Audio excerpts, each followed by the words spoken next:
2021 July 31న ఒక Gmail ID bookings Hyderabad నుంచి హోటల్కు ఈమెయిల్ పంపించారంట. అందులో డిసెంబర్ పెళ్లి కోసం హోటల్ గదులు, బ్యాంక్వెట్ హాల్స్ బుక్ చేయాలని సమాచారం. ఆ ఈమెయిల్ చివర ఒక పేరుందని, అది మురళి అని. ఆ తర్వాత దశల్లో మేఘా సంస్థ MAL అధికారిక ఈమెయిల్ ఐడీస్తో నుంచే హోటల్తో కమ్యూనికేషన్ కొనసాగిందని న్యూస్ మినిట్ పేర్కొంది. హోటల్ బుకింగ్స్ బిల్లులు 2 కంపెనీల పేరట జారీ అయ్యాయని, ఇంటరాక్టివ్ డేటా సిస్టమ్స్ ఒకటి, big wave infra private limited ఇంకొకటి. ఇక్కడ మరొక ఆసక్తికరమైన విషయాన్ని న్యూస్ మినిట్ తెలియజేసింది. ఇంటరాక్టివ్ డేటా సిస్టమ్స్ డైరెక్టర్లు మేఘా గ్రూప్ కంపెనీలతో సంబంధం ఉన్న వ్యక్తులేనని తేల్చింది.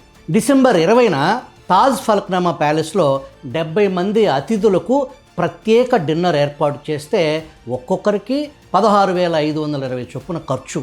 ఒక పూట భోజనం, ఒక ప్లేటు ఖరీదు 16,520 అంట. రాజనీతి సురేష్ శ్రీమతి ఊరు వెళితే ఆయనే వంట చేసుకుంటారనుకుంటా. మరి ఈ మధ్యతరగతి బక్క పలచని జర్నలిస్టు ఇప్పుడు 100 కోట్లు ఎలా కడతారు? కట్టకపోతే కార్పొరేట్ శక్తి ఊరుకుంటుందా? పెద్ద చిక్కొచ్చి పడిందే.